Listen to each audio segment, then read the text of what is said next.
大家好，感謝你哋收聽由希淵生活日常。啱聽嘅觀眾希望能夠訂閱支持，歡迎加入會員。喺5月6號又嚟到河伯上庭嘅大日子。以下法庭資訊，我係綜合光頭花生、星島、香港01嘅報道。而河伯嘅健康資訊係3000報料俾光頭花生聽嘅。5月6號，河伯係因病而冇上庭㗎。由善道會社工葉志威先生琴日下晝傳真俾法庭，話河伯於5月2號入院，至今仍需留院檢查同觀察，直至另行通知。法官嚴正斥責其他人係唔應該代表自辯人向法庭溝通，唔係咩人都話代表河伯就世界大亂㗎啦。我諗陳官嘅意思係怕有人虛稱代表河伯，加上唔係律師就唔熟悉法庭程序，會容易造成爭拗，造成法庭混亂。跟住陳官唔知做咩嘢讀咗一句，咬住手指叫救命。陳官提議控方列河伯做控方證人，並且提議考慮將河馬嘅控罪由傷人17調低到傷人19，方便於屯門法院更快排期審訊。陳官表示河馬嘅案件應該唔會由佢審。咁睇嚟，檢控方原本冇列河伯做證人去指證河馬嘅喎。咁樣阿門講話，兩個同屬證人有同屬被控人嘅人唔可以同時存在喺法庭嘅講法，有機會成立。阿門叻叻！另外，控方喺冇河伯做證人下，都告河馬傷人19。咁睇嚟，檢控方真係掌握咗好強嘅證據，有信心唔使河伯做證人都告到河馬喎。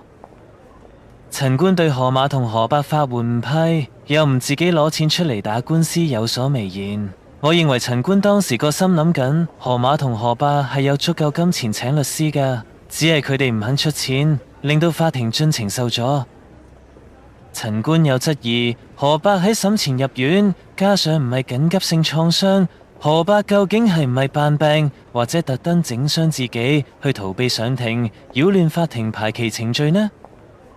陳官安排河伯於5月20號再訊，如果河伯仍然未能夠出席，法庭會考慮將河伯轉到羈留病房，由懲教署看管。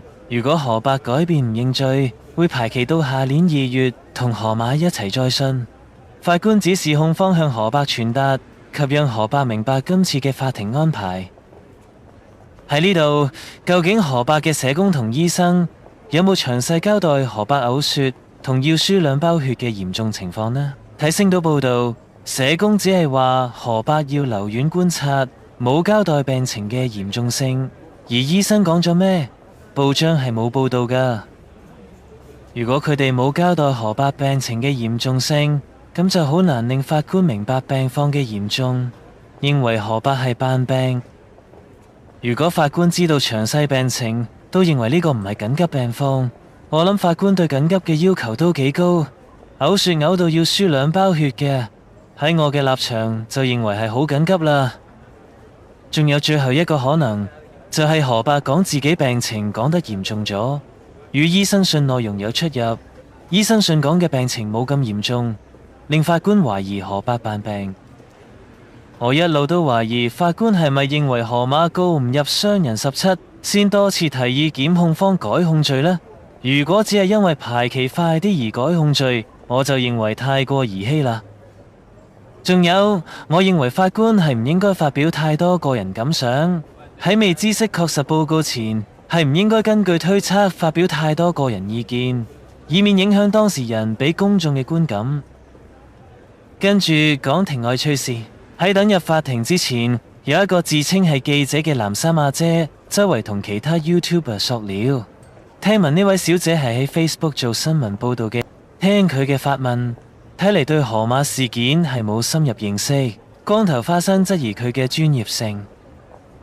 法庭消息講完，跟住講河伯嘅病況。